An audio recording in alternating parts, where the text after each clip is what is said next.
මෙහෙණින් වහන්සේ පින්වත්නි අපි ඊ රාත්‍රියේ සාකච්ඡා කරේ ඒ නිශ්ශබ්ද භාවයේ පිළිබඳ ඒ සම්මා වාචා ගැන අපි කතා කරන් එද්දී ඒ බුදුරජාණන් වහන්සේ එහෙම කතා නොකරන්නම කියලා කියන්නේ නැහැ.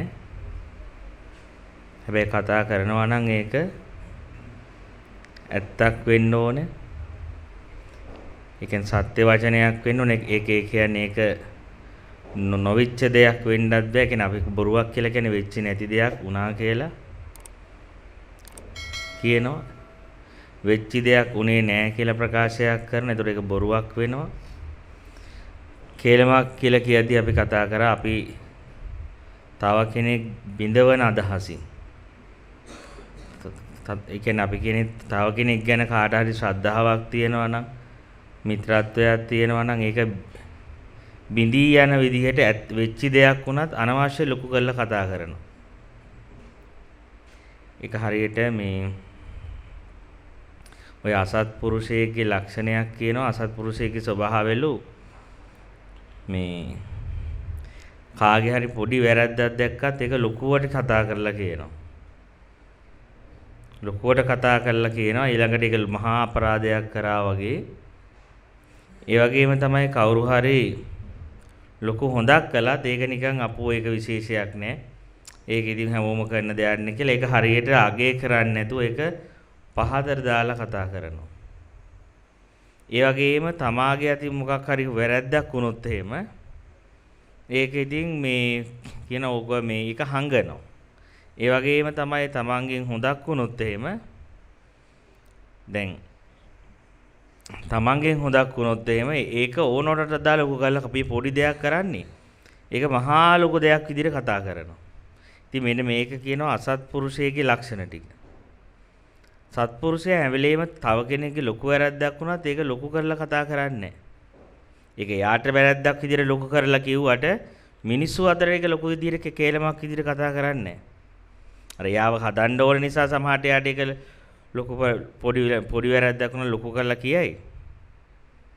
ඒ වගේම තමයි ඒකේ මේ සත්පුරුෂයාගේ විදිහ තමයි කවුරු හරි හොඳක් කළත් ඒක අනිත් කෙනා එක කියන්නේ ලොකු හොඳක් පොඩි හොඳක් කරත් ලොකු හොඳක් විදිහට කියනවා. වැරද්දක් කළත් ඉතින් ඕක මිනිස්සුෝනේ මිනිස්සු අතරින් වෙනවනේ කියලා ඒක හරීම මේ ඒක අඩු කරලා කතා කරනවා. ඒ කියන්නේ එතකොට එයා කෙරෙහි තියෙන ස්වභාවය බිඳවට්ටන්නේ මිනිසු තුල. එයාගේ තියෙන මිත්‍රත්වය, එයාට තියෙන ගෞරවය. ඒ වගේ තමයි තමන්ගේ අතින් වැරද්දක් වුණාට පස්සේ මං අතින් මොන හරි වැරද්දක් වුණොත් එහෙම ඒ සත්පුරුෂයා ඒක වහන්නේ. ඒක කියන අපෝ ඕක විතරක් නෙමෙයි මං අතින් හාඳුරෝ මේකත් උනා. මං අතින් මේ වැරද්දත් උනා. මේ ටිකත් උනා. කියලා තමන් අතින් මේ පොඩි එකක් කියන්නේ ගුරුවරයා. හැබැයි තමන් ඊටත් වඩා තමන් අතින් වෙච්ච ඔක්කොම එලි කරනවා. ඔය ටික නෙමෙයි මම මේ ටිකත් මං කරලා තියෙනවා කියලා සමාව ගන්නවා. ඒ වගේම සත්පුරුෂයාගේ ලක්ෂණේ ඒ කියන්නේ තමන්ගේ තව කෙනෙක්ගේ වැරද්දක් කිව්වොත් ඒක ඉතින් විතර කතා කරන්න දෙයක් නැහැ. කියලා ඒක අතහැරලා දානවා. ඒ වගේම තමන්ගේ හොඳක් කිව්වොත් ඒක එච්චර අගේ කරන්නේ නැහැ. ඒක එච්චර කවක කතා කරන්නත් දෙයක් නෙමෙයි කියලා මෙන්න මේ සත්පුරුෂ අසත්පුරුෂ වෙන වෙනස බුදුහාරු විස්තර කරනවා. දැන් කේලමේ තියෙන්නේ අසත්පුරුෂ ගතිය. සම්පූර්ණ මේ අර එයා කෙරෙහි තියෙන ගෞරවය සමාජය තුල එයා කෙරෙහි තියෙන ප්‍රසිද්ධිය එයාගේ පිළිගැනීම මිත්‍රත්වයේ කඩන්න ඕන නිසා තමයි අර චූටි දේ ලොකු කරලා එලි දක්වන්නේ. කොච්චර හොදක් කළත් ඕකේ විශේෂයක් නැහැ කියලා ඒක පල්ලෙහාට දානවා. ඒත් අපි කියනවා ඒක නිකන් කේලමක් කියලා. කේලමක් ඒ වගේම පරුස වචනේ කියන එක අපි කතා කරා. ඒක සම්පූර්ණ අනිත් මිනිස්සෙගේ හිත තලලා පෙරලා පීඩාවටපත් කරන විදිහට කතා කරන එක ඊට අර්ථයක් නැති හිස් වචන කතා කරන එක හරි. එතකොට ඔය හතර තමයි බුදුරජාණන් වහන්සේ ඔය හතරෙන් කතා කරන්න එපා කියන එක. ඔයින් තොර කතා කළාට උන්වහන්සේක අකුසලයක් කියලා දක්වන්නේ. හැබැයි එතනදී අපි ඊයේ රාත්‍රියේ දේශනාවේදී මතක් කරේ කෙනෙක්ට හැබැයි ඔය හතර නොකිය නිහඬව ඉන්නත් පුළුවන්. බොරු කියන්නෙත් නැහැ, කේලම් කියන්නෙත් නැහැ, පරුස වචන කියන්නෙත් නැහැ. හිස් වචනයක් කියන්නේ නැහැ. හැබැයි යාගේ ඇතුලේ විතක්ක ਵਿਚාර වල පරුස වචන තියෙනවා. එයා කැමති මෙයාට එයා කියන්නේ නැති උනාට එයා හරි ආසයි කවුරු හරි එයාට අන්තර්ජාලය හරි කෝල් එකකින් හරි කියලා එයාට බැලලා තියනවා දකිද්දි කේලමක් එයා ගැන ප්‍රකාශ කරනවා කියලා දකිද්දි ඒ කියන්නේ ඒකට හිතින් ආස කරනවා. හැබැයි එයා මේ මැසේජ් ගහන්නේ එයා ඒ කේලම කියන්නේ නැහැ Facebook එකේ හරි YouTube එකේ හරි අන්තර්ජාලික හරි එහෙම නැත්නම් තව කෙනෙක්ට හරි එයා කෝල් කරලා කියන්නේ නැහැ. හැබැයි එයාට ආරංචි වෙද්දි සතුටුයි. හොඳ වැඩේ වුණේ. හොඳ වැඩේ යාට එහෙම වුණ එක කියලා අර එයා කේලම ලොකියුවත් මනසේ ගතිය තියෙනවා. මනසේකින් සතුටු වෙන ගතිය තියෙනවා. යාට එහෙම වෙච්ච එක ගැන. යාට ඒ නින්දා එන එක ගැන. සහ මනසින් මගේ හිතින් පරුස වචන කියනවා. එතකොට අපි කියනවා එයා කටින් කතා නොකරට එයා භෞතික නිහඬ වුණාට එයා සිතවිලි වලින් නිහඬ වෙලා නැහැ. එයාගේ සිතවිලි චලනය වෙනවා හැම වෙලෙම. සිතවිලි දෝරේ ගලාගෙන යනවා. හරි. එතකොට අපි ඔන්න ඔය ටික තමයි ඊයේ රාත්‍රී දේශනාවේදී අන්තිමට කතා කළේ මේ සිතේ නිහඬ බව තමයි. දැන් ඔය මේ බුද්ධ ආගමේ තියෙනනේ වචනයක් මුනිවරයා කියලා. ඔය සුත්ත නිපාතේ සූත්‍රවල ගොඩාක් තියෙන්නේ සෝහං සකෘදාගාමි අනාගාමි අරහත් කියලා වචනයක් නැහැ. බලන්න නිකන් සුත්ත නිපාතේ කියවලා බලන්න අංග මේ කුද්දක නිකායේ තියෙන සුත්ත නිපාතේ ගොඩාක් ගැඹුරු බුදුරජාණන් වහන්සේගේ දේශනා තියෙනවා. ඒ වගේ අර සමහර දේශනා තියෙනවා සුත්ත නිපාතේ බුදුරජාණන් වහන්සේ නිර්මිත බුදුරජාණන් වහන්සේලා පවා මවනවා.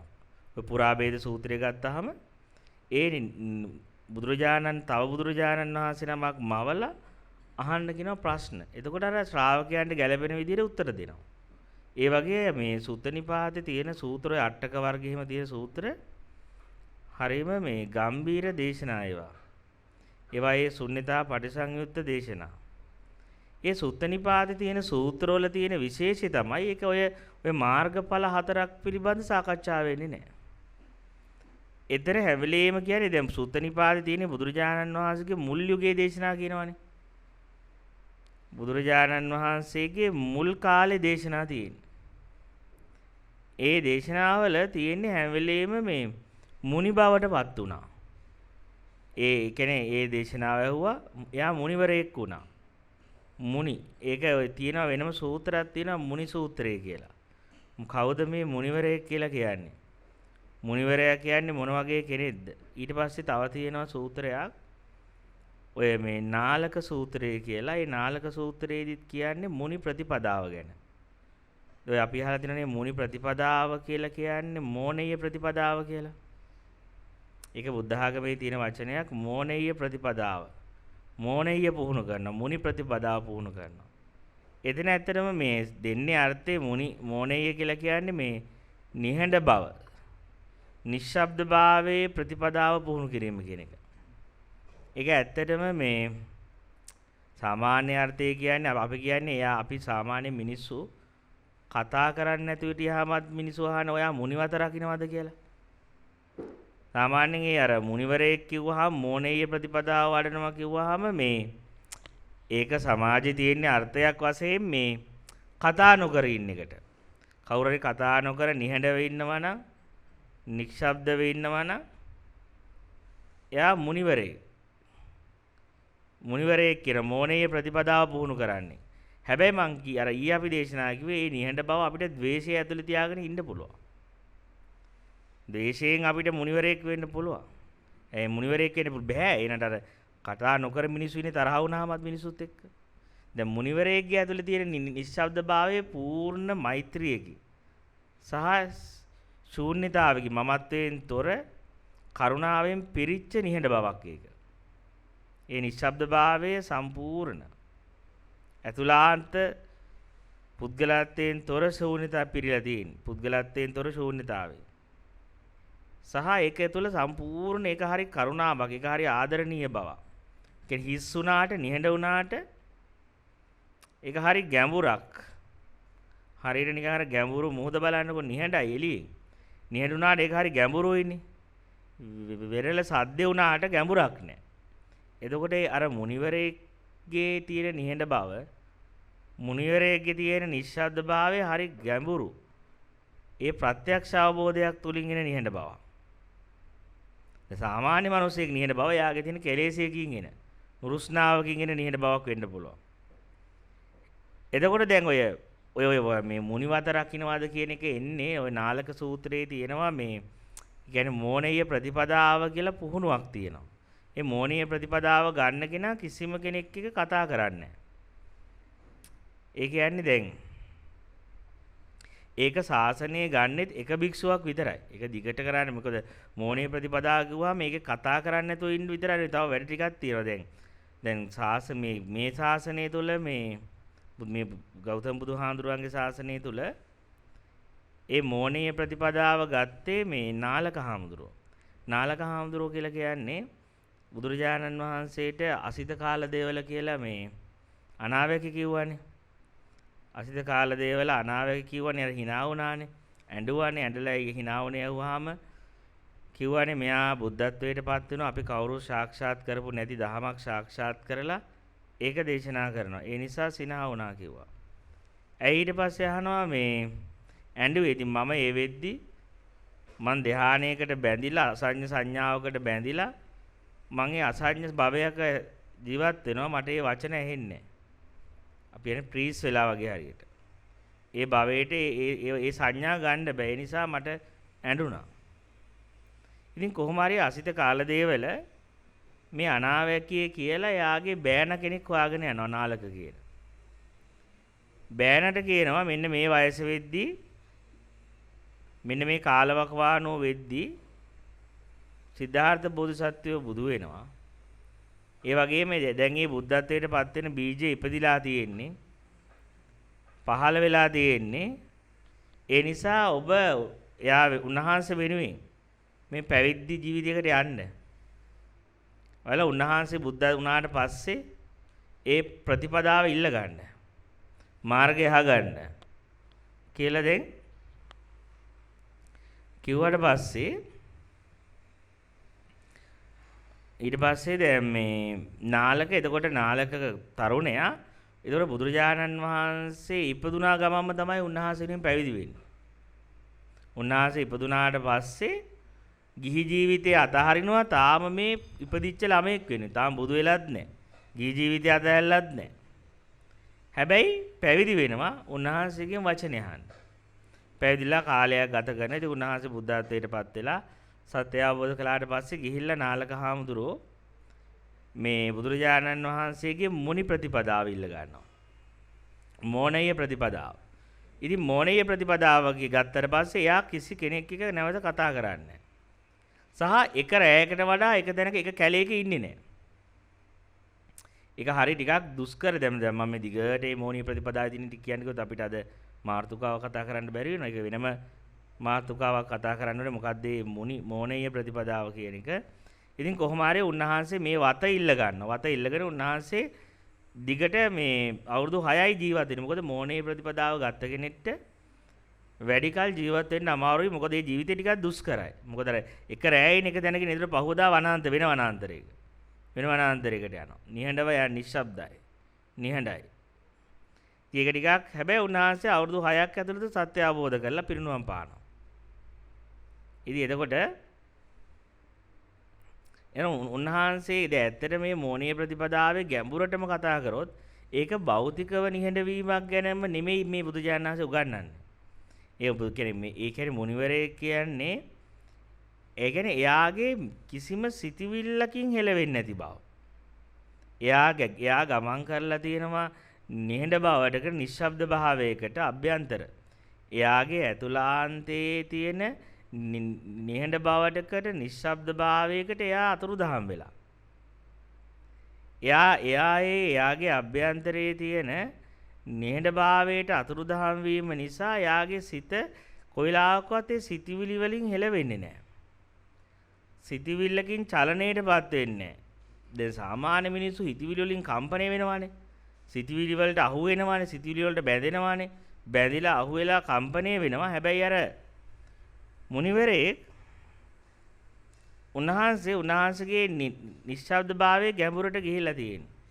එතකොට කවුරු හරි තමන්ගේ අභ්‍යන්තරේ නිහඬභාවයේ ඇතුළටම කිමිදුනහම ඇතුලේ අභ්‍යන්තර තියෙන නිශ්ශබ්ද භාවයේ ගැඹුරටම ගමන් කළාට පස්සේ ඇත්තටම යාගේ සිතිවිලි වලින් යා හෙලවෙන්නේ නැහැ.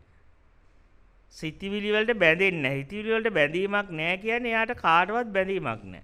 බැඳීමක් නැති නිසා යාට කාත් එක්කවත් කතා කරන්න අවශ්‍ය නැහැ. එතකොට ඒ කතා නොකර ඉන්නේ තරහකින් නෙවෙයි. ඒ කතා නොකර ඉන්නේ නිකන් එයා තව කවුරුත් එක ප්‍රශ්නයක් හින්දා නෙමෙයි. මොකද එයා ගැඹුරු නිහඬ බවකට කිමිදිලා ඉන්නේ. ඒතර දැන් කාත් එක්ක හරි බැඳීමක් තියෙන ඇටනේ කතා කරන්න ඕනේ හැම වෙලේම. බලන්න ඔබ කවුරු හරි එක බැඳීමක් හදාගත්තම ඔබ ආසයිනේ එයාව දකින්න. එයාත් එක්ක කතා කරන්න, එයාව ආශ්‍රය කරන්න. මේ ඔක්කොටම හිත ආසයිනේ. හැබැයි බලන්නකෝ අපේ ඇතුලේ කාත් එක්කවත් බැඳීමක් නැත්නම් හිතේ අපිට අනවශ්‍ය අපි තව කෙනෙක් හොයාගෙන ගිහලා කතා කර ඉන්න යන්නේ නැහනේ. තරහක් නැහැ හැබැයි අවශ්‍යතාවයක් නැහැ. කතා කරන්න අවශ්‍යතාවයකුත් නැහැ, ආශ්‍රය කරන්න අවශ්‍යතාවයකුත් නැහැ. හැබැයි තරහකුත් නැහැ. නිදහසේ ස්වෛරීව හරිම මේ විවේකීව ජීවත් වෙනවා. සුන්දර ජීවිතයක් ගත කරනවා. මොකද එයාට වචන එළියට දාන්න ඕනේ නැහැ. අවශ්‍ය නැහැ. මොකද ඇතුලේ බැඳීමක් නැහැ. ඇතුලේ බැඳීමක් නැහැ කියන්නේ එයා සිතිවිලි චලනයක් නැහැ. ඒ කියන්නේ එයා නිහඬ බවට, නිශ්ශබ්ද භාවයට ගමන් කරලා. එතකොට අපි තේරුම් ගන්න දැන් මේ නිහඬ බවට ගමන් කරද්දී ඒ නිශ්ශබ්ද භාවයේ තියෙනවා අමුතුම රසයක්. ඒකේ තියෙනවා අමුතුම ෆීලින් එකක්. හැබැයි ඒක මට නම් තේරෙන්නේ සසර පින් කරලා තියෙනෝනේ ඒකේ රස විඳින්න. මොකද දැන් ඒක තමයි මුනි ප්‍රතිපදාව කියන්නේම මේ පැවිද්ද කියන්නේම මුනිවරයෙක් කියලා කියන්නේ මුනි සම්කල්පයේ බුද්ධ ආගමේ තියෙන එක නෙමෙයි. ඒක ඕනම ආගමක තියෙනවානේ. ක්‍රිස්තියානියනුන්ගේ තියෙන සෙන්ට්ලානේ මුනිවරු.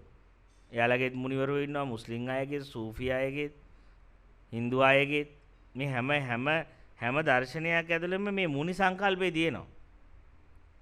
මේ මුනිවරයා කියන එක ඒක හැම ආගමක්ම මුනිවරයෙක් කියන්නේ. යාලා හැමෝම කියන්නේ මුනිවරයෙක් වෙන්න කියන එක. මුනි බවටපත් වෙන්න.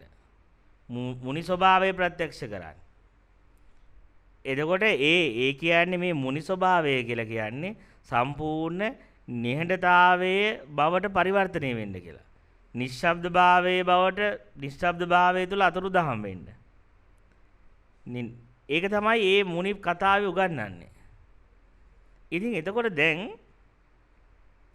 බලන්න දැන් සාමාන්‍යයෙන් අපේ ජීවිතේ දිහා බැලුවාම හැබැයි අපි ඇත්තටම අපි යටිහිතින් ආසයි මේ මුනි ස්වභාවයට. බලන්න දැන් එකපාරට මෙහෙම ගෝසා ඇහිලා අපි තුමු අපි ගෝසා තැනකට යනවා කියලා කෝච්චියක් යද්දි බලන්න මේ කෝච්චිය ගිහිල්ලා ලොකු සද්දයක් කියලා කෝච්චිය ගියාට පස්සේ අපි කියන්නේ අම්මෝ දැන් පුදුම සහනයක් කියලා කනක් ඇහිලා ඉන්න පුළුවන් කියලා.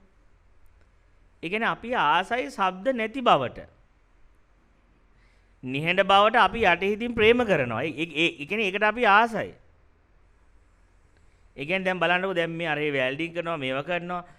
අපි ඇත්තටම ඔය ඔක්කොම සද්ද නැති වුණාම ඇත්තටම දැන් මට තේරෙන්නේ දැන් සමහර වෙලාවට මෙහි ඉන්න කට්ටිය ට්‍රිප් එකක් ගියාම එම අම්මෝ මේ පුදුම විදියේ සතුටක් දැනෙනවා. කට්ටිය ගියාට පස්සේ ඒ තරම්ම ඇත්තට මේක නිහඬාරණක් වගේ තමයි. ඇත්තට මේක නිහඬාරණක් වගේ ඒ තරම් මේක සුන්දරයි. ඒ තරම් මේක ලස්සනයි. ඒ නිහඬ බව කියන එකේ තියෙනවා අමුතුම රසයක්. අමුතුම සුන්දරත්වයක්. ඒක අමුතුම වින්දනීය දෙයක්. ඒක වින්දනයක් රසවිද හැබැයි තේරුම් ගන්න කාමයේ හොයන මනුස්සයර මේක මහා අපායක් නිහඬ බව. කාමයට ලැබි වෙච්ච කාමයටම බැඳිච්ච මිනිහෙක් ඒ මනුස්සයා මේකට එච්චර මාස කරන්නේ නැහැ. හැබැයි මේ විමුක්තියට හැරිච්ච කෙනා හරි කැමති මේ මොකද එයා විඳින්නේ මේ නිහඬ භාවයේ නාදය. නිශ්ශබ්ද භාවයේ හඬ. අපේ sound of silence කියන නිහඬ භාවයේ නාදය ඒකේ තියෙනවා අමුතුම අපිව නිකන් අපිව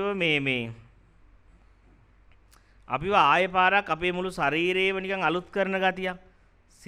සිත අලුත් කරන ගතියක්. ඉතින් එතකොට මෙන්න මේ කියන අපි මුනිවරයෙක් වෙන්න අපි ඇතුළාන්තයෙන් පැවිද්දෙක් වෙන්න.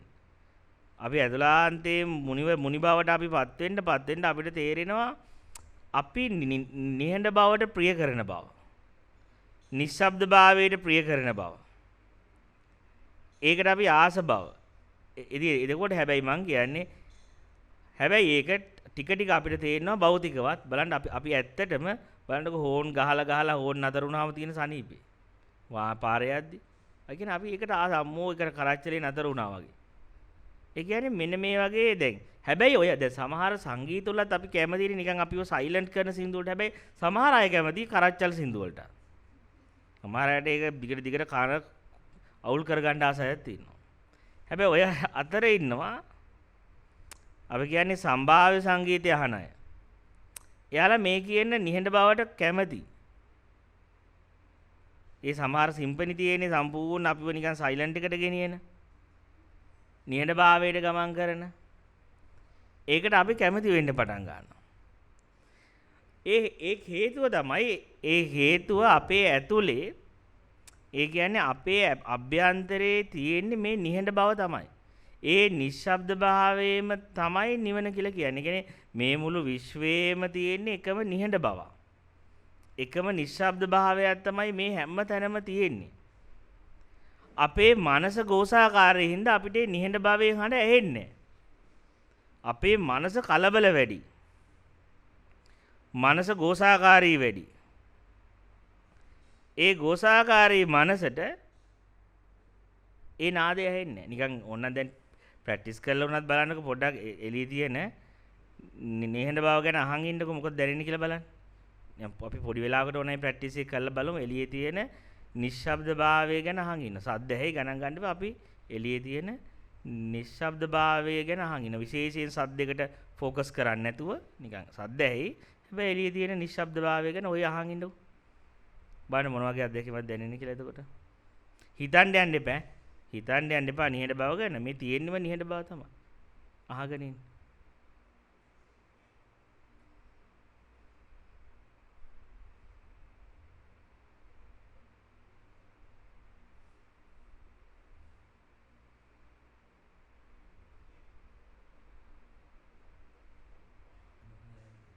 ඔය එක හරි. ඒ කියන්නේ දැන් අපි අර මේ එළියේ නිහඬ බව එළියේ තියෙන නිශ්ශබ්ද භාවය කියන එක මෙහෙම හොඳට අපි සවන් දීගෙන හිටියොත් එහෙම ඇතරම අපිට මේ ශරීරයක් කියන සිතිවිල්ල පවා අතුරුදහන් වෙනවා. ශරීරය කියන දැනීමෙන් පවා අපි අතුරුදහන් වෙලා අපි සම්පූර්ණයෙන් නිශ්ශබ්ද භාවයේ බවට පරිවර්තනය වෙනවා. හැබැයි තේරුම් ගන්න ඒ එළියේ තියෙන නිහඬ බව දැනෙන්නේ නැහැ අපි කල්පනා ලෝකයකට ගියපු ගමන්. අපි සිතුවිලි ලෝකයකට ගියපු ගමන් එළියේ තියෙන නිහඬ භවයේ හඬ නිශ්ශබ්ද භාවයේ නාදය ඇහෙන්නේ නැති වෙලා යනවා. ඒ නිසා එක පැත්තකින් අපි එළියේ තියෙන නිහඬ බව අහන් ඉන්න යද්දී අපිට ඉස්සෙල්ලාම තේරෙනවා ඇතුලේ හිතන එක පොඩ්ඩක් අතහරින්න. කල්පනා කරන එක පොඩ්ඩක් අතහැරලා තමයි අපිට එළියේ තියෙන නිහඬ බවට සාවධාන වෙන්න වෙන්නේ. එතකොට අපි එළියේ තියෙන නිහඬ බවට සාවධාන වුණාට පස්සේ අපිට හොයාගන්න බැරි වෙනවා මේ එළියයි ඇතුළයි කියලා මෙතන දෙපැත්තක් තියෙනවා. يعني මෙතන අජ්ජත් බහිද්දා කියලා දෙකක් නෑ ඇත්තටම. එකම නිහඬ බවක් තියෙන්නේ. නිහඬ බවට මේ ඇතුළ නිහඬ බව, බාහිර නිහඬ බව කියලා වෙන් කරන්න බෑ. අපිට තේරෙන්නේ එකම නිශ්ශබ්ද භාවයක් තියෙන්නේ. ඒක හොඳට අපි ඒ නිහඬව ඒ හඬ අහගෙන හිටියොත් එහෙම අපිට තේරෙන්න ගන්නවා හැම හඬක්ම ඇහෙන්නේ. දැන් ওই වැල්ඩින් කරන හඬ ඇහෙන්නේ. මේ ෆෑන් එකේ හඬ ඇහෙන්නේ. මේ ඔක්කොම ඇහෙන්නේ අර නිහඬ බව කියන එක පිටිපස්සේ චිත්‍රපටි තිරේ වගේ තියෙනවා. චිත්‍රපටි තිරේ ඉස්සරහා වැඩිච්ච ප්‍රතිරූප චිත්‍ර වගේ මේ සද්ද එන්නේ හැම හඬක්ම ඇහෙන්නේ අර නිහඬ භාවය ඇතුලේ. සහ හඬ ඇහිලා ඒ හඬ අවසන් වෙලා ඒ හඬ ගිලෙන්නේ අර නිහඬ භාවයටමයි. අර කියන නිහඬ භාවයට නිශ්ශබ්ද භාවයටමයි නැවත ඒ හඬ ගිලෙන්නේ. එතකොට අපිට තේරෙනවා මේ මොන ගහක් ළඟට ගියත් සද්දයක් දිහා හොඳට නිශ්ශබ්ද වහගෙන හිටියත් මේ හැම තැනකම තියෙනවා එකම නිහඬ බවක්. ගැඹුරු නිශ්ශබ්ද භාවය. ඒ නිශ්ශබ්ද භාවයේ තුල අපිට මේ හැම දෙයක්ම ඇහෙන්න පටන් ගන්න. ඇහෙන්නේ. එතකොට මේක එන්න අපිට හොඳට මේක භාවනාවක් විදිහට කෙනෙක් පුහුණු කළොත් මේ ශබ්ද භාවනාව නිහඬ භාවයේ හඬ ඇසීම එතකොට එයාට ප්‍රශ්නයක් නැහැ ඕනේ සද්දයක ඕනෑම ഘോഷාකාරී තැනක වුණත් මේ නිහඬ බව ඇහෙන්න පටන් ගන්නවා.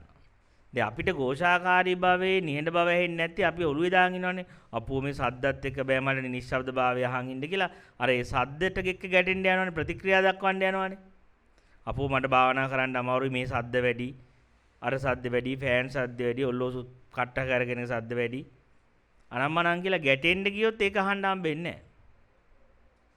හැබැයිම අපිට තේරෙනවා අපි සම්පූර්ණ ඒ ප්‍රතික්‍රියා කරන්න යන්නේ නැතුව කිසිම ශබ්ද එළිය නවත්තන්න යන්නවත් නැතුව නිහඬව ഘോഷාව දිහා අහන් හිටියත් නිශ්ශබ්දව ഘോഷාව දිහා අහන් හිටියත් මට ඒක කර්මස්ථානයක් වෙනවා. මට ඒක භාවනාවක් වෙනවා මේ මගේ අභ්‍යන්තරයේ තියෙන නිහඬ බව අඳුර ගන්න. ඒ අභ්‍යන්තරයේ තියෙන නිහඬ බව අඳුරගත්තාම අභ්‍යන්තර නිශ්ශබ්ද භාවයයි බාහිර නිහඬ බවයි කියලා දෙයක් නැහැ. මේ හැම තැනකම තියෙන්නේ ගැඹුරු නිහඬ බව. නිශ්ශබ්ද භාවයක්. නිහඬියාවක්. ඒක ඉතින් Tamanට ඕනනම් ගහක් ළඟට ගිහලා කිසිම අදහසක් නැතුව ගහ දිහා බලන් ඉන්නකෝ. කිසිම ඒකට ලේබල් ගහන්න නැතුව අදහසක් නැතුව බලන් හිටියොත් ඒ S2කින් ඒ කියන්නේ අපිට S2 හරහා පවා ඒ නිහඬ බව අහන්න පුළුවන්. නිශ්ශබ්ද භාවයේ ඇහෙන්න ගන්නවා. මොකද මම ඒ පුද්ගලයා ළඟට ගිහිල්ලා නිහඬව ඉන්නවා. ඉතින් නේ ඕනනම් තමන්ගේ ආදරවන්තයා ළඟට ගිහිල්ලා ඒක විඳින්න පුළුවන්. එයා ළඟට ගිහිල්ලා කිසිම අදහසක් නැතුව අපි හිටියොත් එතනදී පවා අපිට මේ නිහඬ භාවයේ නාදය ඇහෙනවා. ඒ කියන්නේ අපිට ආදරය කරන්න කතා කරන්න ඕනේ නැහැ. කතා නොකලත් මම ආස කරන කෙනෙක් ළඟට ගිහිල්ලා මට නිශ්ශබ්ද වෙන්න පුළුවන් නම් ඒ නිහඬ භාවයේ ඇතුලෙන් ගලන ප්‍රේමයක් තියෙනවා. ඒ නිහඬ බව නිශ්ශබ්ද භාවය. ඉතින් ඇත්තටම ඔබ ආදරය කරද්දී ඔබ ඒ ඇතුළේ නිහඬ වෙන්නේ නැත්තම් ඒ කියන්නේ ඔබ තේරුම් ගන්න නැහැ ප්‍රේමයේ මුල. ප්‍රේමය ආරම්භ වෙන්නේ කොහෙන්ද? කෙනෙක්ගේ ප්‍රේමයක් ආරම්භ වෙන්නේ නිහඬ භාවයක් ඇතුලේ. නිශ්ශබ්ද භාවයක් තුලින්. ඉතින් එතකොට දැන් මේ විදිහට අපි මේ නිහඬ බව කියන එක තේරුම් ටික අපි මේක තේරුම් ගන්න යද්දි මේ අභ්‍යන්තර නිශ්ශබ්ද භාවය කියන එක මට හිතෙන හැටියට මෙන්න මෙහෙම තේරුම් ගන්න එකක්. ඒක දැන් අපි මෙහෙම හිතන්නකෝ දැන් අපි මෙහෙම කතා කරනවානේ. ඔබට මේ කතා කරන එකේ අර්ථය තේරෙන්නේ අර නිහඬ බව කෑල්ලේදී තමයි. දැන් මෙහෙම නිකන් හිතන්න මම ස්ටොප් එකක් තියන්නේ නැතුව කියාගෙන ගියොත් එහෙම හරියෙන් නිකන් අර ස්ටොප් එකක් තියන්නේ නැතුව පිටුවක ලිව්වොත් එහෙම දැන් අපි පොත්වල අකුරු ලියද්දි ෆුල් ස්ටොප් තියන්නේ නැතුව ગેප් තියන්නේ නැතුව ස්පේස් තියන්නේ නැතුව ලියාගෙන ගියොත් කතා කරගෙන ගියත් පොතක ලිව්වත් අපිට අනිත් කෙනාට ඒක තේරුම් ගන්න බෑනේ මොකද්ද කියලා. හොඳට බලන්න අපිට යමක් තේරුම් ගන්න පුළුවන් වෙන්නේ අර තියෙන ગેප් එක නිසා. අර ෆුල් ස්ටොප් එක නිසා. දැන් මම මේ වචනයක් කතා කරලා ස්ටොප් කරලා ඒක පොන්චි කාලයක් හරි ස්ටොප් කරලා ඊළඟ වචනේ යන හින්දා තමයි ඔබට මේක තේරෙන්නේ. නැත්නම් අnder දෙමළ වගේ. මේක ગેප් එකක් තියන්නේ නැතුව කතා කරා කියලා හිතන්නකො. ગેප් එකක් තියන්නේ නැතුව කියාගෙන ගියොත් එහෙම අර පොතක නිකන් ෆුල් ස්ටොප් නැතුව ස්පේස් නැතුව ලියුවා වගේ අපිට ඒක තේරුම් ගන්න බෑ. මොකක්ද මේ කියන්න හදන්නේ කියලා. මොකද ඒ ස්පේස් එක නැහැ. අවකාශය නැහැ. අන්න ඒ වගේ තමයි.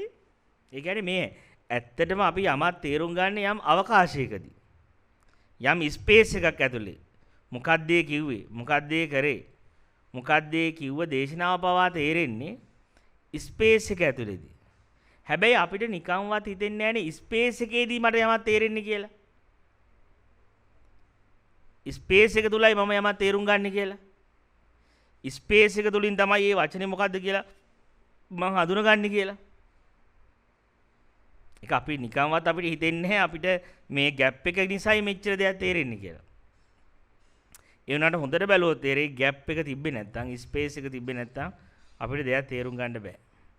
ඒ වගේ තමයි දැන් ධර්මයේ වුණත් මට තේරෙන හැටියට ඔබ ධර්මයේ ඔබට තේරෙන්නේ ස්පේස් එකේදී, හිස් අවකාශයේදී, බ්ලැන්ක් එකේදී, නිහඬ භවෙදී. ඒ නිශ්ශබ්ද භාවයේ තුල තමයි ධර්මයේ තියෙන්නේ. දැන් මේ විදිහට දැන් ඔබ මගෙන් ප්‍රශ්නයක් අහනවා. ප්‍රශ්නයක් ඇහුවාට පස්සේ මම ඔබට උත්තර දෙනවානේ. ඒ උත්තර දෙන වෙලාවේ මම ඔබට ධර්මයේ කියන්නේ නැහැ. මම වචනකින් දැන් මේ දේශනාව කරනවානේ. ඒ වචනයකින් දේශනාව කරන තැනදී මම යම්කිසි සාපේක්ෂක බොරුවක් කියන්නේ මේ. මම නිකන් තව මොකක් හරි ඔබේ ඔළුවට යම් ප්‍රෝග්‍රෑම් එකක් අප්ලෝඩ් කරනවා. සම්පූර්ණ ඇතුල් කරනවා. යම් දත්ත ගොඩක් දාන ඔළුවට. ඒ වුණාට ඒ දත්ත බොරුවක්. ඒ කියන්නේ මොනම විදියක වචනයකින් දේශනාවක් කරාද 84000ක් ධර්මයේ වුණත් වචනින් කිව්වද කියන්නේ බොරුවක්. ඒක පූර්ණ සත්‍යයක් නෙමෙයි. පූර්ණ සත්‍ය භාෂාවකින් කතා කරන්න බෑ. ඒක අර්ධ සත්‍යයක් වෙන්න පුළුවන්. ඒක අර සෙන් බුද්ධ ආගමේ කියන්නේ හඳ කොහෙද කියලා අහුවාම ඇඟිල්ල දික් කළා පෙන්නනවනේ ඇඟිල්ලෙන්. හැබැයි ඒක පූර්ණ සත්‍යයක් නෙවෙයිනේ. මොකද ඇඟිල්ල කියන්නේ හඳ නෙමෙයිනේ. හැබැයි අපි ඇඟිල්ල දිහාත් බලන්න ඕනේ. හැබැයි හඳ පේන්නේ ඇඟිල්ල දිහා බලන වෙලාවෙදී නෙමෙයි. ඇඟිල්ල අතහැරලපලා අපි ඇඟිල්ලෙන් ස්පේස් එකක් අරගෙන යම් අවකාශය දිහා බලන තැන තමයි හඳ පේන්නේ. හොඳ බලන්න ඇති කියලා යම් ඇඟිල්ල දිහා බලන තැන හඳ පේන්නේ නැහැ. ඇඟිල්ලෙන් එහාට යන්න ඕනේ. ඇඟිල්ලෙන් ගිහලා ඇඟිල්ලෙන් තොර අවකාශයේ දිහා බැලුවොත් හඳ පේනවා. ආන් ඒ වගේ තමයි මේ ධර්මයේ කියන එක. ධර්මයේ කියන එක වචනය ඇතුළේදී අවබෝධ වෙන්නේ නැහැ කාටවත්. වචන කියන්නේ සාපේක්ෂකයක්. වචන කියන්නේ බොරුවක්. වචන කියන්නේ සත්‍යයක් නෙවෙයි. ඒ නිසා ඔබගේ කිසිම ප්‍රශ්නයකට වචනින් මට උත්තරයක් දෙන්න බෑ. මම ඔබට වචන වලින් යමක් ඔබේ ප්‍රශ්න වලට ධර්මයේ ප්‍රශ්න වල නිර්වාණය පිළිබඳ තියෙන ප්‍රශ්න වලට උත්තර දෙද්දී ඔබ තේරුම් ගන්නේ තව බොරුවක් විතරයි. තව ආකෘතියක් විතරයි. තව මායාවක් විතරයි. බලන්න මන්නේ මම මේ කියන කතාව තේරෙයිද කියලා. බොරුවක් මායාවක් විතරක් ඔබ තේරුම් ගන්නවා. හැබැයි දැන් ඒතර ඔබ මයෙන් ගල ප්‍රශ්නයක් අහනවා. ප්‍රශ්නයක් ඇහුවට පස්සේ මම කිසිම උත්තරයක් දෙන්නේ නැහැ. නිහඬව ඉන්නවා. ඒ උත්තරයක් නොදී නිශ්ශබ්දව ඉන්න ප්‍රමාණය තුල මම ඔබට ධර්මයේ අප්ලෝඩ් කරනවා. සම්පූර්ණ ධර්මයේ ඔබේ ඇතුළට ඇතුල් කරනවා. ඒ වුණාට ඔබට ඒක තේරෙන්නේ නැහැ. ඒකයි ප්‍රශ්නේ තියෙන්නේ. ඒ කියන්නේ වචන වලින් යමක් කියන්න හදද්දී යම් බොරුවක් කියන්න පටන් ගන්නවා. ඒක සාපේක්ෂක ඇත්තක් වුණාට নিরপেক্ষක බොරුවක්. පූර්ණ අර්ධ සත්‍යයක්. සාපේක්ෂක සත්‍යයක් හැබැයි. සාපේක්ෂක සත්‍යයක් දෙනවා. හැබැයි මම නිශ්ශබ්ද වුණාම පූර්ණ සත්‍ය කියනවා. වචන වලින් අර්ධ සත්‍යයක් ප්‍රකාශ කරනවා. හැබැයි නිශ්ශබ්ද භාවයේ ඇතුලේ නිහඬ වීම ඇතුලේ පූර්ණ දේශනාව, පූර්ණ নিরপেক্ষක දහම දේශනා කරනවා. ප්‍රශ්නේ තියෙන්නේ ඒක ඇහෙන කෙනාගෙත් හොඳ සුපිරි කන් දෙකක් තියෙන්න ඕන. ඒක අර අපි කියන්නේ හොඳට පාරමිතා පිරිච්ච කන් දෙකක් තියෙන්න ඕන. පාරමිතා පිරිච්ච කන් දෙකක් තිබ්බොත් ඒ කියන්නේ ඒ කියන්නේ දැන් ඒ නිශ්ශබ්ද වීම එක්කෙනෙක්ට දැන් ඒ කියන්නේ දැන් ඔබ මගෙන් ප්‍රශ්නයක් අහනවා. මම ඒකට උත්තරයක් නොදී නිහඬ වෙනවා.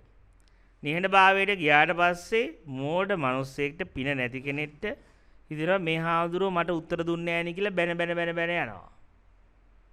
අපි කියන්නේ සුපිරි දර්ශනය පිළිබඳ ගැඹුරු ඥානයක් තියෙන කෙනෙක්. ගැඹුරුම ඥානයක් තියෙන කෙනෙක් අර නිශ්ශබ්ද අර ප්‍රශ්නේ අහලා උත්තරේ හැටියට එයාට කිසිවක් වචන නොකර ඉද්දී එයා වන්දනා කරලා යනවා. එයා තේරුම් ගන්නවා මට වචනේ හම්බුණා කියලා. මට වචනේ හමු වෙන්න ගත්තා. මට උන්වහන්සේගේ දේශනාව තේරුණා. උන්වහන්සේ කියන්නේ මොකද්ද කියලා මම ඒ දේශනාව අහන් ඉඳලා හිටියා. ඒතර එයාගෙන් අහුවොත් එහෙම කො උන්වහන්සේ ඔයාගේ ප්‍රශ්නෙට උත්තර දුන්නා කියලා. ඔහු කියනවා මට සියලු උත්තර ටික දුන්නා. ඒතර අර මිනිස්සයා අහනවා අපිට ඇහුන්නේ නැහැ නේ මොකක්වත් තියෙනවා. ඒ තමයි අර හනුමාසගේ මෝඩකම. ඉතින් එයාට ඇහිලා නැහැ ඒක. එයා වචන වලින් උත්තර හොයලා. වචන වලින් අහපු ප්‍රශ්නෙට එයා සත්‍ය උත්තරේ කියලා වචන වලින් ගුරුවරයා උත්තරය දුනොත් ගුරුවරයා බොරුවක් කියනවා.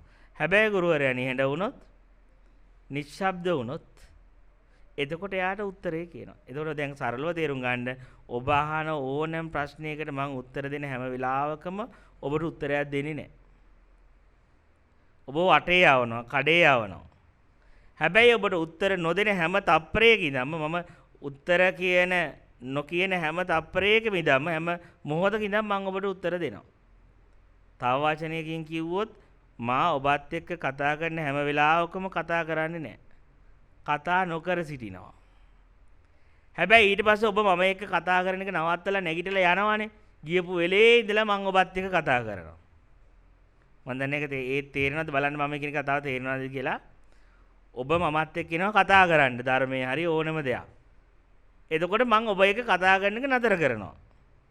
ඒ කියන්නේ දැන් නතර කරනවා කියන්නේ මෙහෙම කතාව නතර කරනවා නෙමෙයි. කතාව කරනවා. මෙහෙම කතා කරනවා. මෙහෙම කතා කරාට මම කතා කරන්නේ නැහැ. මං ඔබත් එක්ක නිහඬ වෙලා. හැබැයි මම ඊට පස්සේ ඔබ මගේ එක්ක තියෙන කතාව නතර කරලා නැගිටලා යනවානේ. ඔබ මමත් එක්ක නිහඬ වෙච්ච වෙලාවට මං ආයෙ කතා කරනවා. දැන් ඔබයි මායි ඕන කතා කරගෙන එකපාරට ඔබ ස්ටොප් වෙනවා මමත් ස්ටොප් වෙනවා. එතකොට මං ඔබට නැවත කතා කරන්න ගන්නවා. නැවත දේශනාව කරනවා. පෘථග්ජන හිතකට ධර්මයේ ප්‍රත්‍යක්ෂතාවයක් නැති හිතකට කතා කර ඉඳලා නතර කරපුවම එයාගේ හිත හොගාල වැඩ කරනවා. එයි දන්නේ උන්වහන්සේ නතර වුණේ. මොනවා උන්වහන්සේ හිතනවද දන්නේ. ඒ කියන්නේ මැටි මෝල් හිතක් තියෙන. ඒ කියන්නේ තාම නිහඬ භවයේ හඬ අහලා නැහැ. නිශ්ශබ්ද භාවයේ තුල කරන දේශනාව මෝණීය දේශනාව මුනිවරුන්ගේ දේශනාව ඇහිලා නැහැ.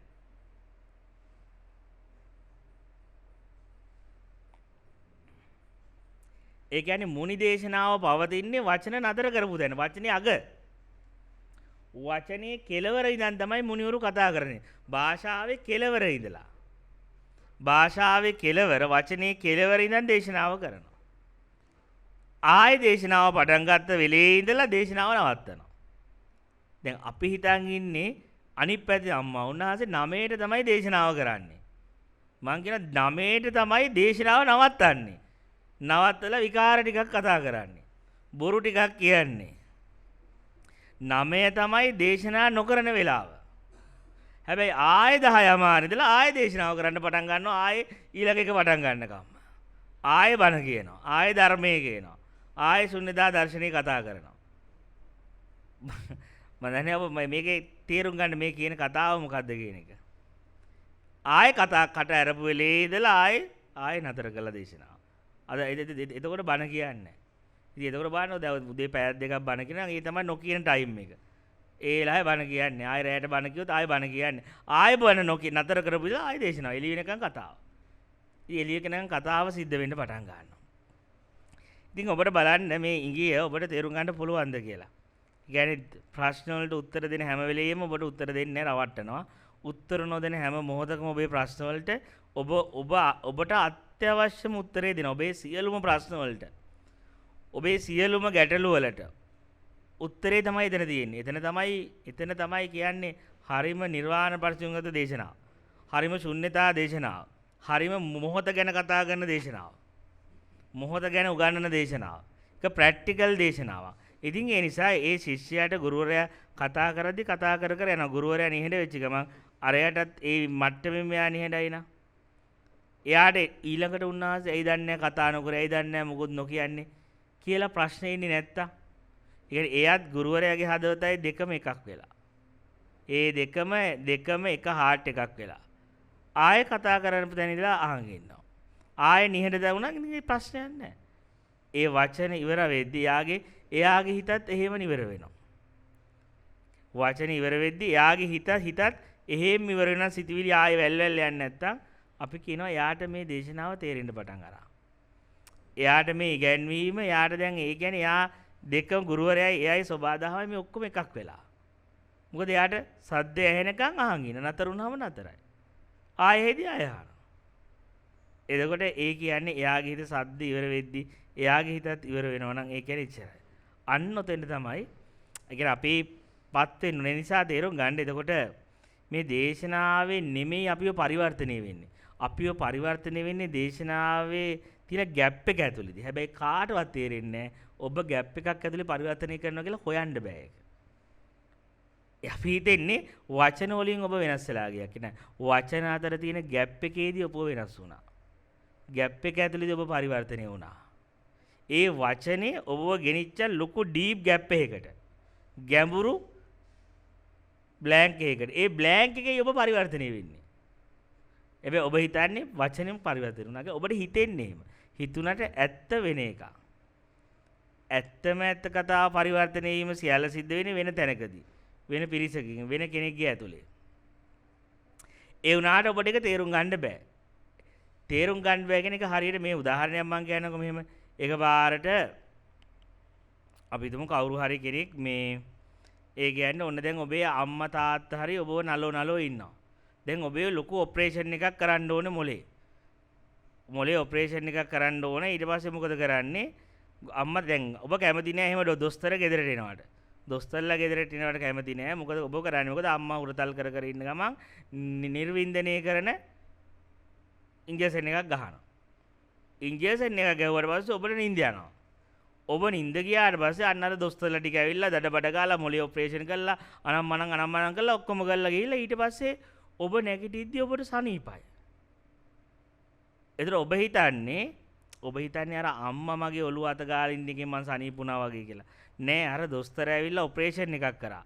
ඒ ශල්‍ය කර්මය ඇතුලේ තමයි ඔබ සුව වුනේ. ඒ වුණාට දොස්තරලා ගියා.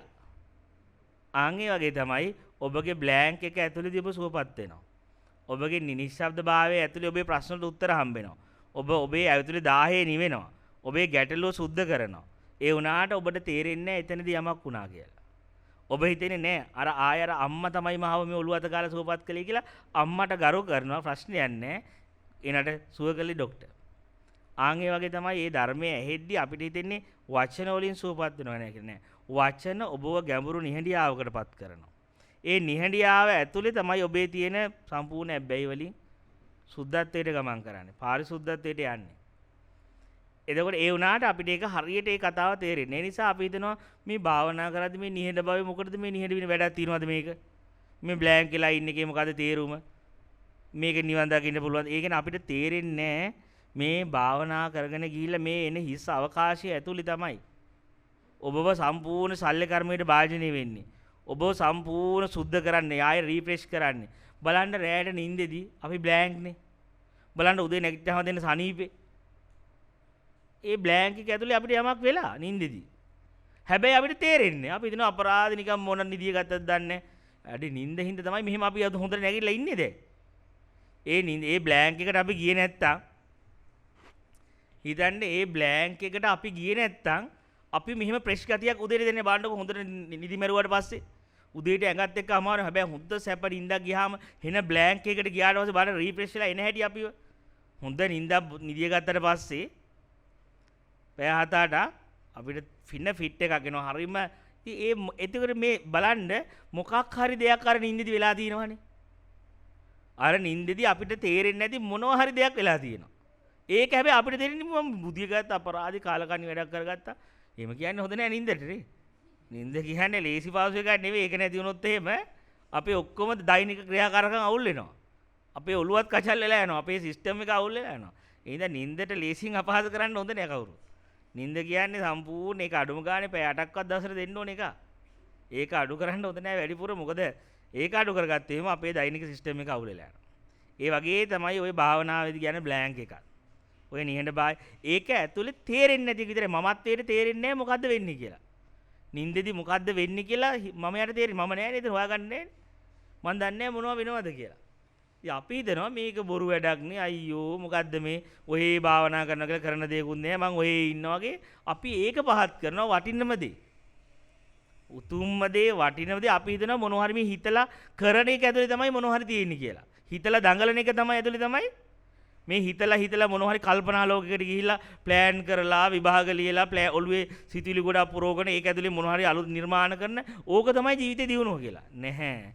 බ්ලැන්ක් එකෙන් තමයි සියල්ල සිද්ධ වෙන්නේ. පුළුවන් තරම් බ්ලැන්ක් එකට යන්න පුළුවන් නම් පුළුවන් තරම් අභ්‍යන්තර නිශ්ශබ්දභාවයට යන්න පුළුවන් නම් කරන්න දෙයක් නැහැ. වැඩේ ලස්සනට සිද්ධ වෙනවා.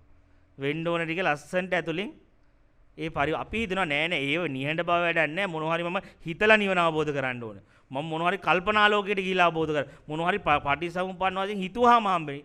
හිතුවාම හම්බෙන්නේ නැහැ කිසි දෙයක්. හිතුවහම ඔළුව බර වෙනවා විතරයි. ඕනකට වඩා හිතන්න ගියාම ඔළුව මඤ්ඤම් වෙනවා විතරයි. ඊට වඩා එන්න භාවනාව ඔබ ගෙනියන්නේ සිතීමකට නෙමෙයි, තව ක්‍රියාවකට නෙමෙයි. අර අභ්‍යන්තර නිහඬභාවයට එකතු කරන්න. එතන ඇතුලේ තමයි මේ සුව සේවාව සිද්ධ වෙන්නේ. අපේ කයත් නිවෙනවා, සිතත් නිවෙනවා. අපිට ඒ අපේ අවබෝධයේ පවා පහළ වෙන්නේ එතනදී. ඒ අපේ ගැටලු ඔක්කොම ශූන්‍ය කරන්න එතන. ඉතින් වැඩේ තියෙන්නේ අපි ඒක මේ අගේ කරන්න හුරු වෙලා නැහැ. එළිය සමාජේ කොහොමත්ම හුරු වෙලා නැහැ. හැබැයි තේරුම් ගන්න අපි උපදිද්දිත් අපි ඉපදිනේ ওই නිහඬ බවත් එක්ක තමයි. ළමයෙක් ඒකනේ වැඩිපුර නින්දටත් ආස. ළමයෙක් කැමති මේ අරමුණුත් එක්ක ඉන්න නෙවෙයි. පැය ගාණක් ළමෙක් නිදිය ගන්නවා. පැය ගාණක් ළමෙක්ගේ නිහඬ බවට දැන් මේක අහලා බුදියන්න යන්න එපා කට්ටිය. උදේ ඉඳලා එනකන් දැන් පොඩ්ඩක් ඔක මාකටිං කළා කියලා. මේක වෙන කතාවක් මේ කරන්නේ ඒක කිව්වේ. ඒ කියන්නේ මේ මුකහලා ඔක්කොම නිදි ගන්න ගත්තොත් එහෙම දැන් මම මේ කියන්න උත්සාහ කරන්නේ වෙන කතාවක් වෙන විදියක්. දැන් නින්දේදී වුණත් බලන්න අපි ලොකු අවුලක නිදිය ගත්තාම නින්දේ වුණා සිතවිලි යනවා. එතකොට අර ප්‍රෙෂ් ගතිය හම්බෙන්නේ නැහැ. නැගිට්ටත් ඇඟට අමාරුයි වගේ. ඒ මොකද ඕනකට දා නිකන් මූඩ් එක අප්සෙට් ගිහලා නින්දකට ගියා. අර එළියෙන් නිදිය ගත්තට ඇතුළේ හිතවිලි වේගය වැඩිනේ. එතකොට පේන්නේ මහ අවුල් හීන. අවුල් හීන පේන්න පටන් ගන්නවා. ඒක නින්ද කැඩෙනවා. ඒකනේ බුදුආර කියන්නේ මෛත්‍රී සිතුවිලි වලින් නින්දට යනවා නම් මේ සුඛං සුපති සුඛං පටිවි හොඳට නින්දත් එනවා. හොඳ හීන පේනවා කියන.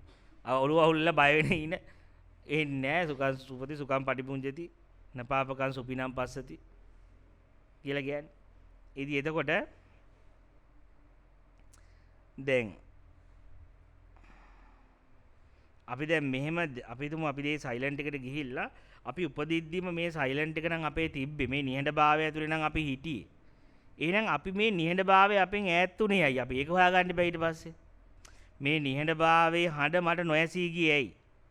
මට මේ නිශ්ශබ්දභාවයත් එක්ක ඒකාත්මික වෙන්න දැන් මෙච්චර අමාරුයි. ඇයි මේ වාඩි වෙච්ච ගමම සිතවිලි ටැප් වගේ යන්නේ? දැන් නිකන් සිතවිලි ටැප් යනවා වගේනේ.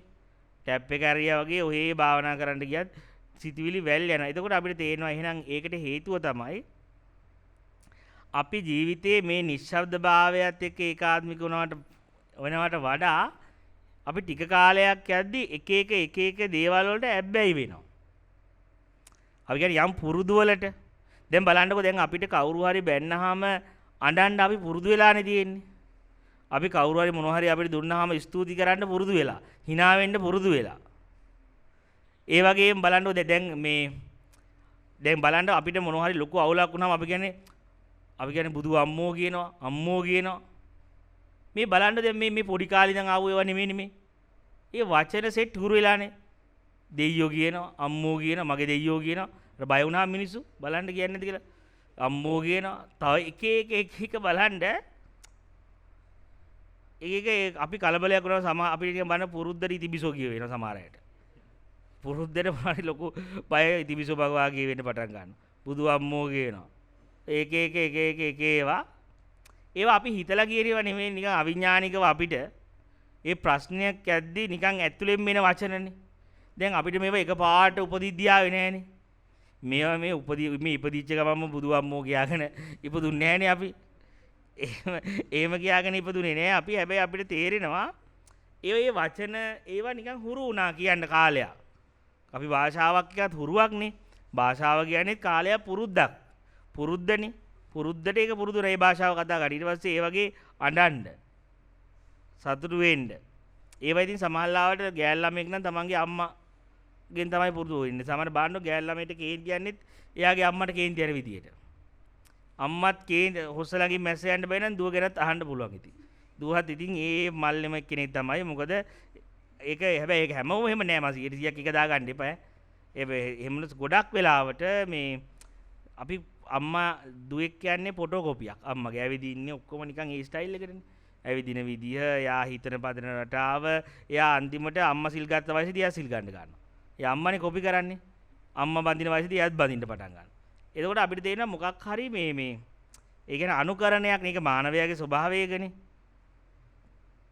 මානවයා මෙහෙම අනුකරණය කරනවා. අනුකරණය කළා මේ එතකොට අපි මේ බලන්නකෝ දැන් මේ හැඳි වලින් කන හැටි, ගෑරප් වලින් කන හැටි මේ ඔක්කොම කන විදිය මේකත් පුරුද්දක් නේ. දැන් අපිට පුරුද්ද කාලයක් ගියාට පස්සේ අපිට ඒකට 100ක් ඕනේ නැහැ. සතිය අවශ්‍ය නැහැ. පුරුද්දෙන් අපිට ඕනේ. දැන් බලන්න පිරිත් කියන්න හුරු වුණාට පස්සේ 100න් කියන්න ඕනේ නැහනේ. ඔය කියාගෙන කර්ණිමේ සූත්‍රය කියාගෙන යනවනේ. වෙන මලෝලෝකෙක ඉඳන් හරි කියන්න පුළුවන්. පුරුද්දක් හදාගත්තට පස්සේ ඇතුලේ ඒකට ලොකු 100ක් ඕනේ නැහැ. සතියක් අවශ්‍ය නැහැ. නිකන් පුරුද්දට දේවල් කරන්න පුළුවන්. කන එක, වැඩ කරන එක, බොන එක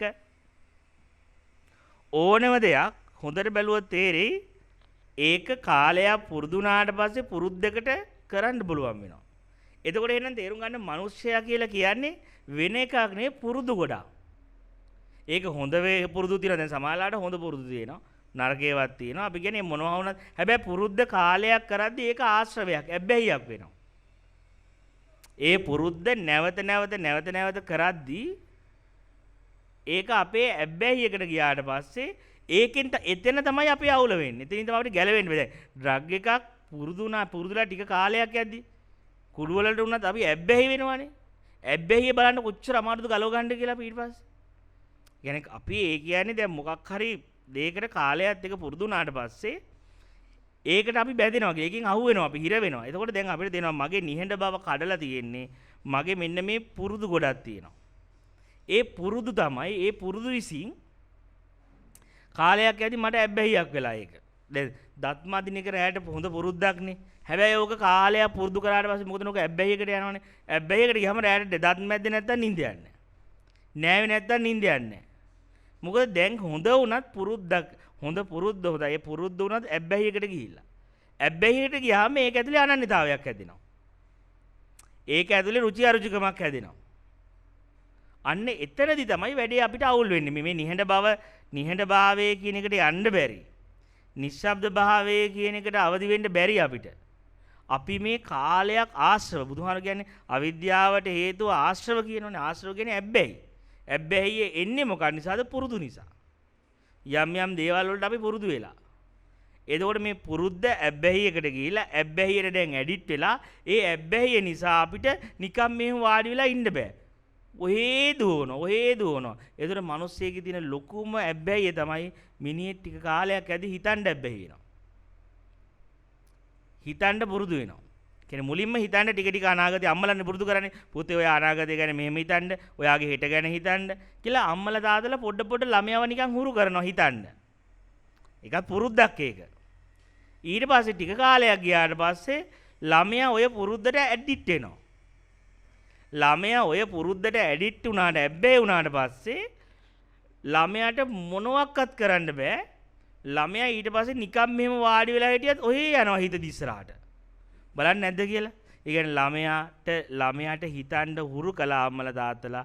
පස්සේ ළමයා ඒ පුරුද්ද ඇබ්බැහියක් බවට පත් කරගත්තා. දැන් අපිට භාවනා කරන්න මාර අමාරුයි. මොකද නිහඬ බවට යන්න බෑ. වාඩි වෙච්ච ගමන් නිශ්ශබ්ද බවට යන්න බෑ. මොනවදෝ ටිකක් මුමුණන්න පටන් ගන්නවා. මොනවදෝ ටිකක් කියන්න ගන්නවා. එතකොට අපිට තේරෙනවා අපේ නිහඬ බව කඩලා තියෙන්නේ.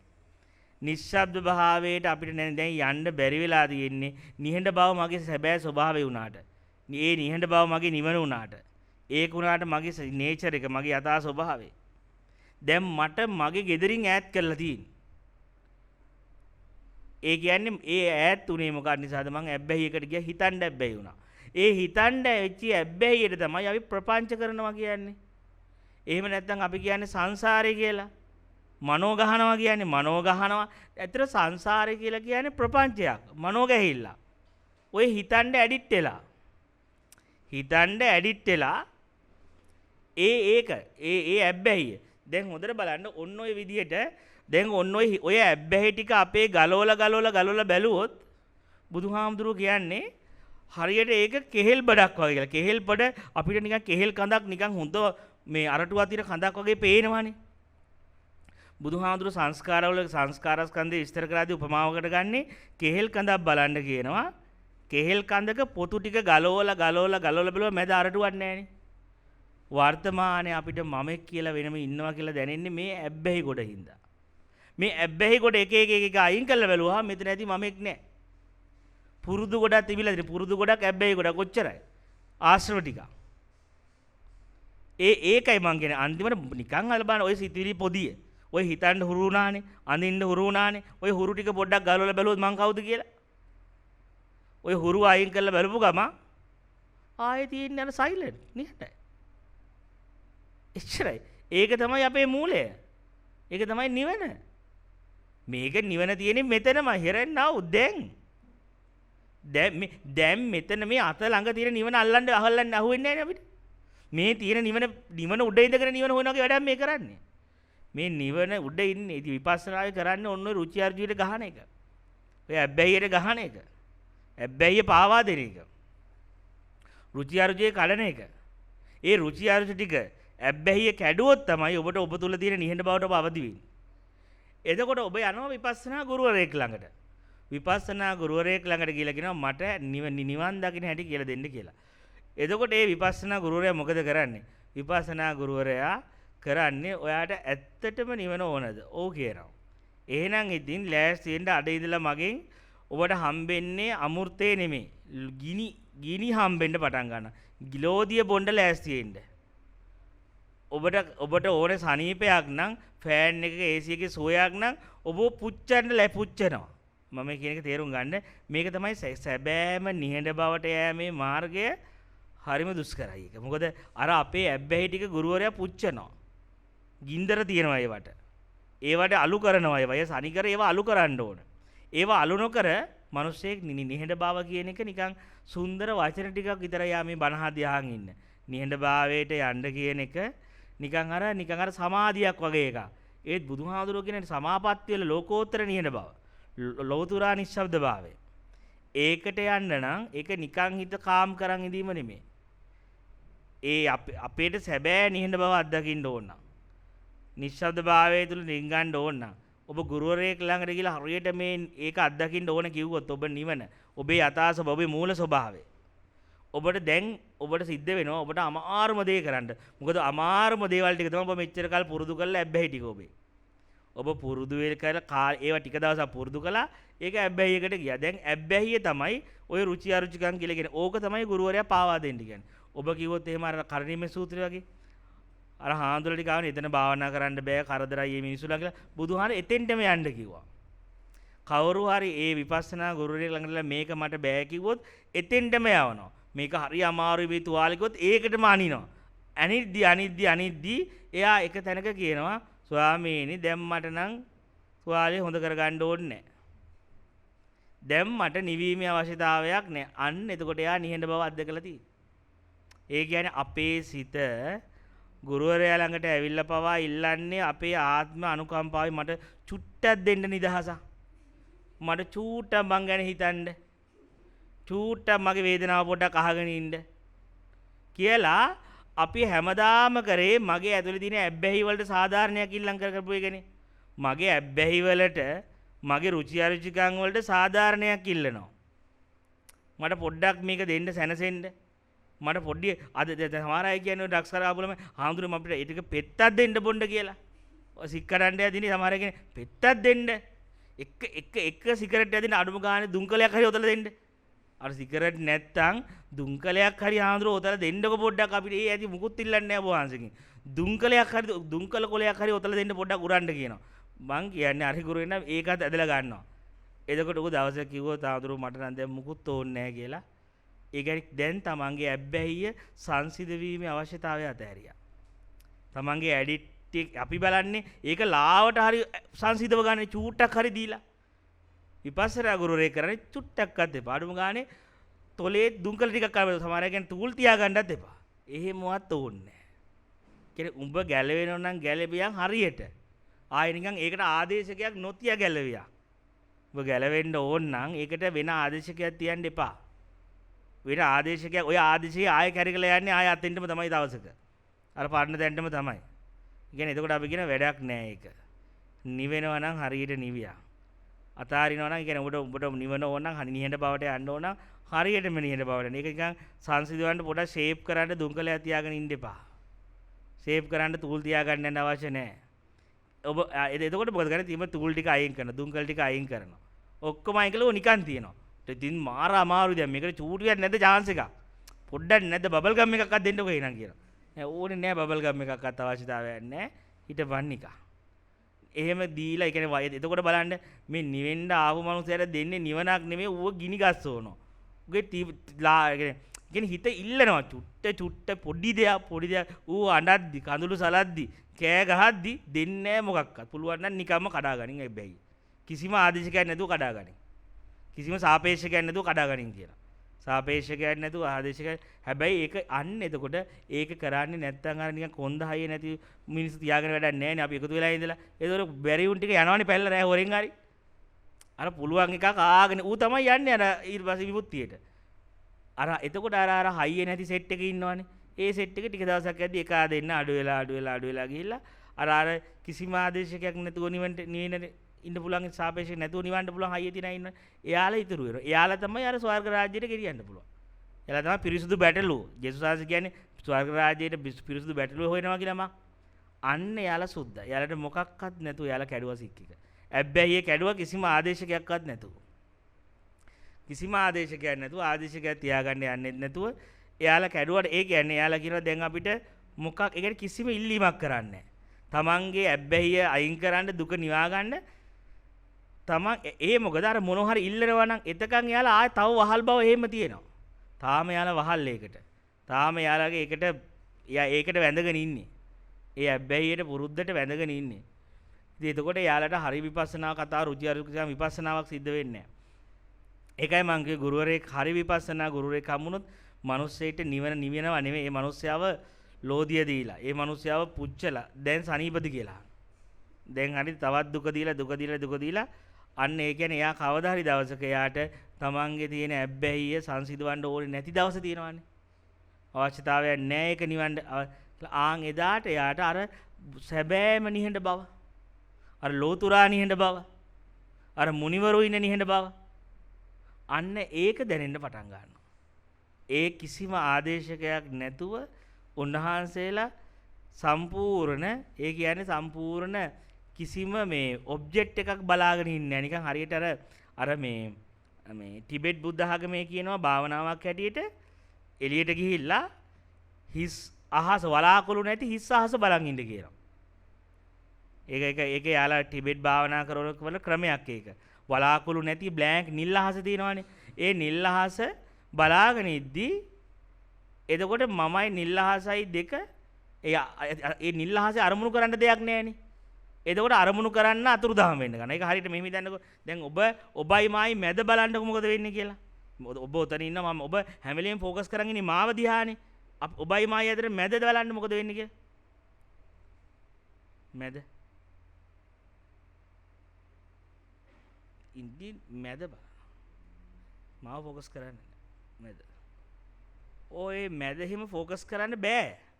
මැද ફોකස් කරන්න යන එකම බෑ ඒක කරන්න. ફોකස් කරන්නත් බෑ කරන දෙයක්වත් නැති වෙනවා. කල නැති වෙලා අර පූර්ණ ස්වභාවයට නිහඬ බවට පත් වෙනවා.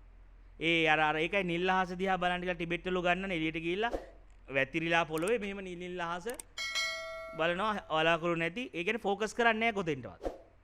ફોකස් නොකරුවාම ඔබ්ජෙක්ට් එකයි සබ්ජෙක්ට් එකයි ફોකස් කරන දේ දෙපැත්ත අතුරුදහන් වෙනවා. එතකොට යාලා අර නිහඬ බව කියන අත්දැකීම ලබනවා. ඉතින් මං කියන්නේ මුනිවරු කරන්නේ ආන් ඒ එක්ස්පීරියන්ස් එකට. දැන් ඔබ්ජෙක්ට් එකක් නැහැ ශිෂ්‍යයාට. සංසිඳවන්න ඇබ්බැහිය සංසිඳවන්න කිසිම අරමුණක් දෙන්නේ නැහැ. අඩුම ගානේ දුම්කලයක්වත් දෙන්නේ නැහැ. එතකොට ඇබ්බැහිය දිනනවා ඒක සංසිඳවන්න කිසිම උපක්‍රමයක් කර දෙන්නේ නැති වුණාට පස්සේ ඔබ්ජෙක්ට් එකක් නැති වෙනවා මනුස්සයාට. ඔබ්ජෙක්ට් එකක් නැතුව ගියාම අරමුණු කරන්නත් අතුරුදහන් වෙලා යනවා. ඉවරයි. එතන තමයි මේ නිහඬතාවයේ කතාව. ඇබ්බැහියනොත් ඔබට කියපු තැන තමයි විපස්සනාවේ කතාව. එතන තමයි බුදුවරුන් දකින්න ආර්ය නිහඬ බව, ආර්ය නිශ්ශබ්ද භාවය, ආර්ය තුෂ්ණිම් භූත භාවය. කිසිම සාපේක්ෂකයක් නැතුව නිවිලා